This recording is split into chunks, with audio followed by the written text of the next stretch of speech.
In the silence of a medieval night, stone walls breathed cold. Castles, symbols of power and security, were also monuments to discomfort. Behind their towering battlements and thick masonry, winter crept freely, settling into corridors, chambers, and beds. To live in a medieval castle was to live with cold as a constant companion. Modern imagination often fills castles with roaring fireplaces and lavish comfort. The reality was far harsher. Stone, the very material that made castles defensible, worked against warmth. It absorbed cold slowly and released it reluctantly. Once chilled, castle walls remained cold for weeks, even months. Heat struggled to survive in spaces designed more for defense than comfort. So how did people endure it? The answer begins with fire: limited, precious, and never enough. Fireplaces were the primary source of heat, but they were inefficient by modern standards. Most medieval fireplaces were open hearths, drawing air up the chimney and pulling warmth out with it. Much of the heat vanished into the stone above, leaving only a narrow radius of warmth near the flames. Large halls might contain several fireplaces, yet vast sections of the room remained icy. Firewood itself was a logistical challenge. Castles consumed enormous amounts of wood, especially in winter. Managing forests, transporting timber, and rationing fuel were constant concerns. Fires were often kept low, not blazing, to conserve resources. In many cases, they were extinguished overnight, allowing temperatures to plummet by morning. Bedrooms were rarely heated at all. Even kings slept in the cold. Instead of warming rooms, medieval people warmed themselves. Clothing was the first line of defense. Layers mattered more than elegance. Linen undergarments trapped body heat, while woolen tunics and cloaks provided insulation. Wool was essential; it retained warmth even when damp. The wealthy wore fur-lined garments made from fox, ermine, or squirrel. These were not fashion statements alone, but survival tools. At night, clothing stayed on. Sleeping naked was unthinkable in winter. People wore nightshirts, caps, and sometimes even cloaks to bed. Heads were covered to reduce heat loss. Breath fogged the air in unheated chambers. Beds themselves were engineered against the cold. Straw mattresses insulated sleepers from stone floors. Thick wool blankets were layered heavily. For the elite, beds were enclosed with wooden frames and heavy curtains. These canopies trapped body heat, creating a pocket of relative warmth. They also blocked drafts, a constant enemy in castles riddled with gaps, arrow slits, and ill-fitting doors. Animals played their part as well. In many castles, livestock were kept close to living quarters. Heat from animals below could rise into chambers above. In smaller fortifications and manors, people and animals sometimes shared the same structures. The smell was unpleasant, but warmth mattered more than comfort. Movement was another strategy. Medieval life discouraged stillness in winter. People worked, walked, prayed, and labored to stay warm. Activity generated heat. Long periods of sitting were avoided unless near a fire. Even nobles remained surprisingly mobile indoors, pacing halls or shifting rooms to follow warmth throughout the day. Architecture adapted slowly. Later medieval castles incorporated smaller rooms instead of vast halls. Smaller spaces were easier to heat. Windows remained small, often shuttered tightly in winter. Glass, when present at all, was thick and uneven, offering little insulation. Wooden shutters and cloth hangings were used to block drafts and retain warmth. Walls were dressed with tapestries, not only for decoration, but for insulation. These heavy fabrics created a barrier between occupants and freezing stone. They reduced heat loss and softened dampness. Behind every elaborate tapestry was a practical purpose: survival. Even floors were layered. Rushes, straw, and animal skins covered stone, providing insulation underfoot. These layers trapped dirt and parasites, but they reduced cold. Cleanliness was secondary to warmth. Food and drink also mattered. Hot meals were rare, but warm ones were prized. Stews, porridges, and broths provided internal heat. Spices, expensive and symbolic of status, were believed to warm the body. Alcohol, especially wine and ale, created the sensation of warmth, even if temporary and misleading. In winter, consumption increased. The warmth it offered was psychological as much as physical. Despite all this, castles were never truly warm. Frost formed on interior walls. Water froze in jugs. Ink stiffened. Breath crystallized in the air. Chronic cold led to joint pain, respiratory illness, and exhaustion. Yet complaints were few. Cold was expected. Endurance was admired. Servants suffered most. While nobles occupied the least drafty chambers, servants slept in corridors, kitchens, or stables. They rose before dawn to rekindle fires, often in freezing darkness. Their labor kept castles barely livable. Without them, stone fortresses would have been uninhabitable in winter. Cold shaped behavior in hierarchy. Warmth followed power. The closer one was to authority, the closer one stood to the fire. Seating arrangements in halls reflected this reality. Fireplaces became symbols of status as much as comfort. Still, castles were chosen despite their misery. They offered security in a violent world. Stone walls stopped armies, not wind. People accepted cold as the price of safety. A freezing castle was preferable to a warm village burned to the ground. Over time, tolerance became culture. Children grew up hardened to cold. Bodies adapted. Expectations lowered. What modern observers would consider unbearable became normal. The medieval concept of comfort was fundamentally different from our own. To ask how people stayed warm in medieval castles is to misunderstand the question slightly. They did not stay warm. They endured cold with strategy, adaptation, and resignation. They layered fabric, trapped heat, burned wood sparingly, and accepted discomfort as a fact of life. Warmth was temporary, localized, and precious. In stone fortresses designed for war, not weather, survival mattered more than comfort. And so, in the flickering glow of a dying fire, beneath heavy blankets and colder stars, medieval castle dwellers slept not warm, but alive. Cold did more than chill stone. It shaped routines, beliefs, and bodies. Medieval people did not think of warmth as a stable condition. Warmth was an event brief, earned, and fragile. You stood near the fire, you worked hard, you wrapped yourself tightly, and then the warmth faded. This cycle repeated every day, every winter, every lifetime. Fire was never left unattended lightly. Chimneys were dangerous. Sparks could ignite wooden beams hidden inside stone walls. Entire castles had burned this way. As a result, fires were controlled, watched, restrained. Safety competed constantly with comfort, and comfort usually lost. Smoke was another enemy. Many fireplaces lacked proper ventilation. Smoke-filled chambers stung eyes, blackened lungs. Walls and ceilings darkened with soot. Coughing was common. Warmth came with pain, and people accepted that trade without complaint. Castle kitchens were often the warmest places in winter. Massive hearths burned there for hours, sometimes all day. Servants lingered when they could. Animals, too, gravitated toward these spaces. Heat gathered where work was done, not where rest was desired. This reality inverted modern expectations. The bedroom was not a sanctuary of warmth. It was a place of endurance. The day's heat, generated by movement and labor, was gone by nightfall. Sleep happened in cold air, under layers.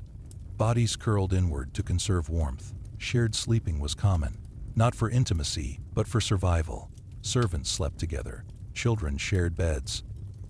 Even nobles sometimes slept with attendants nearby. Human bodies were heat sources. Privacy mattered less than warmth. Solitude was a luxury that winter often forbade. Candles provided light, not heat. Their warmth was negligible, yet they were expensive, and their use was rationed. Darkness arrived early in winter, pushing people toward bed not because they were tired, but because there was nothing else to do. Movement slowed. Time compressed. Cold shortened days. Cold also influenced belief. Winter was associated with hardship, testing, and divine judgment. Sermons used cold as metaphor for spiritual emptiness. Hell was fire, but earthly suffering was cold, long, grinding, unrelenting. Enduring winter became a moral act. Complaining too much was seen as weakness. The body adapted, but imperfectly. Chronic cold stiffened joints and weakened immune systems. Respiratory illnesses thrived. The elderly suffered greatly. Many deaths attributed to vague causes were likely the result of prolonged exposure and exhaustion. Cold did not kill dramatically. It wore people down. Castles magnified this effect. High ceilings trapped heat far above where people lived. Drafts flowed through arrow slits and murder holes. Stairwells acted as chimneys, pulling warmth upward and out. Defensive design created thermal disasters.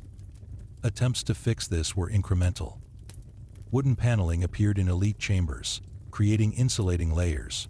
Smaller private rooms replaced vast communal halls. Fireplaces were redesigned with better hoods and flues. But progress was slow, uneven, and limited to the wealthy. Most people endured the old way. Even so, castles were not abandoned.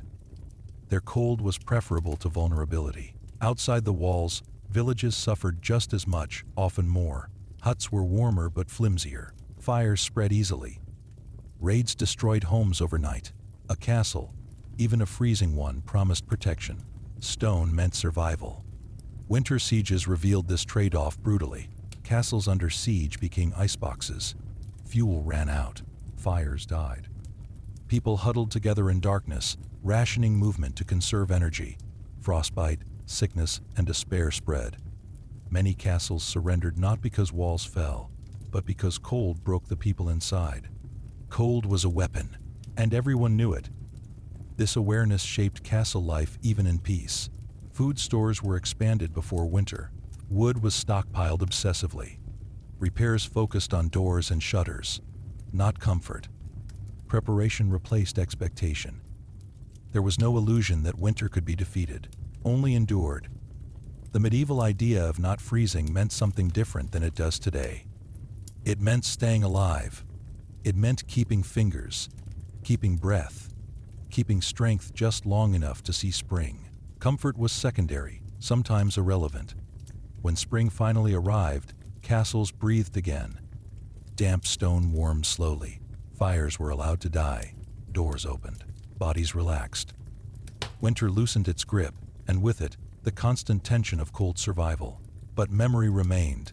Every winter reinforced the same lesson. Stone protects, but it does not care. Walls do not warm you. Only preparation, discipline, and endurance do. So when we ask how people lived in medieval castles without freezing, the answer is not found in clever technology or secret tricks. It is found in acceptance. They accepted discomfort as normal. They accepted cold as unavoidable. They accepted hardship as the cost of safety, and they built lives around that truth, one cold night at a time.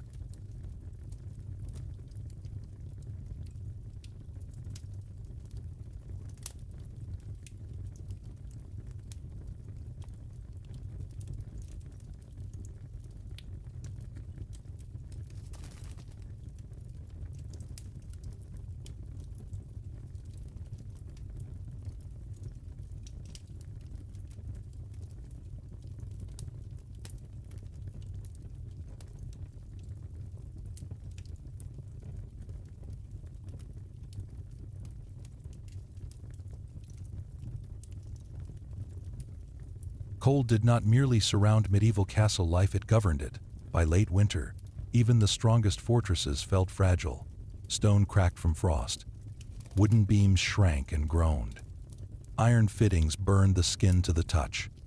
Cold seeped into everything, including the body itself. Fingers lost sensation. Breath shortened. Sleep grew shallow. Endurance became a daily calculation. There was no illusion that cold could be conquered. Medieval people did not believe winter was a problem to be solved. It was a force to be respected. Survival depended on anticipation, not comfort. Preparation began long before the first frost. Castles stockpiled firewood obsessively. Woodpiles grew throughout autumn, stacked high in courtyards and sheds. The quality of wood mattered. Green wood smoked too much. Rotten wood produced little heat.